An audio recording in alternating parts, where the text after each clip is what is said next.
My name's Matt Johnson.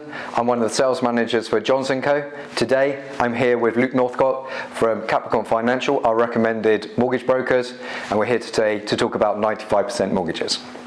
Hey, I'm Luke from Capricorn. Matt, thanks for having me. It's good to be here. We're going to touch on 95% mortgages today. It's good to see them come back to the market. I've been with Capricorn for almost 10 years now. They were introduced 5-6 years ago when Help to Buy was first introduced. So it's pleasing to see more avenues for first-time buyers.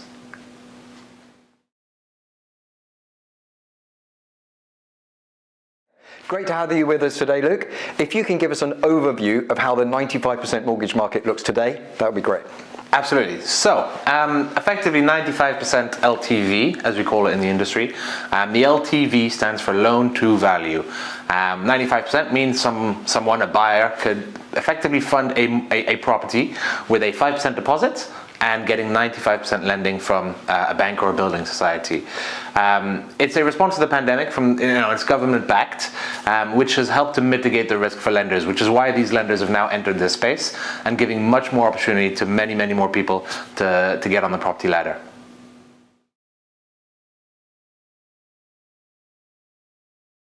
This sounds like a great opportunity for buyers to get onto the property ladder. Can you outline some of the key elements of how this mortgage product works?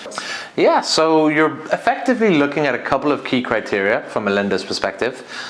Namely, obviously, we've talked about 5% requirement in deposit. Some lenders will only allow first-time buyers, some will allow second-time buyers. Obviously, those who allow second-time buyers will allow first. Typically, max purchase price, $600,000. Lenders in their own right will have different risk profiles there as well. So some have capped it at $400,000 or $500,000. And then in terms of the amount you can borrow, obviously funded directly linked by your income. And therefore the loan to income multiple cannot exceed 4.5 times for just about every lender. So they're the main key elements that you're looking at. And then finally, property type. Some lenders have restricted it to houses instead of flats. But again, that's the value that we bring to the table, is there are plenty of lenders doing flats, and it's just about identifying those.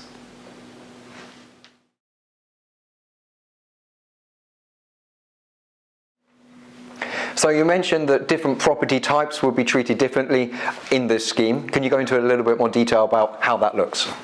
Yeah, so in short, you'll have two different classifications of property from a lender's perspective, houses and flats. And then within that, obviously, the main criteria, it'll be new build versus, I guess, non-new build or standard. Each lender will have slightly different criteria. So this scheme doesn't qualify for new build flats, but for some lenders may qualify for new build houses. Purely a risk appetite from the lender side. However, what's important to identify is that new build, as a definition, is different for every lender. Some will class it as initial occupancy, so has the flat or house ever been lived in? Some will simply give a timeline behind it and say if it's less than 2 years old from the point of initial completion, then we will still class it as a new build. Which is why it's always important to understand that the lender you've spoken to might not be the best lender for you. If they say no, it doesn't mean that this is not available for you. It simply means that that specific lender doesn't want to lend on this specific unit. That's all it is.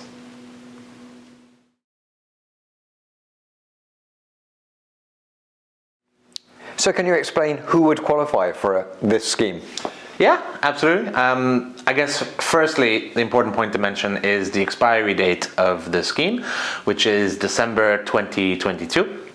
But in terms of who qualifies, pretty straightforward. First-time buyers or home movers, effectively anyone that upon completion of their purchase, this is the only property they own. Naturally, there'll be some people who don't qualify. Namely, we're looking at buy-to-let investors, so people looking to buy investment property, or people living overseas. Thanks for your time today, Luke. That's been incredibly informative. Thanks for having me, Matt. I hope I was able to shed some light on this new scheme that's come to the table. I hope you found this interesting. As you can tell, there's a lot of different criteria. So if you are interested in purchasing a property in the near future, contact us. We'll put you in place with a great mortgage broker that can tailor their advice to your specific circumstances.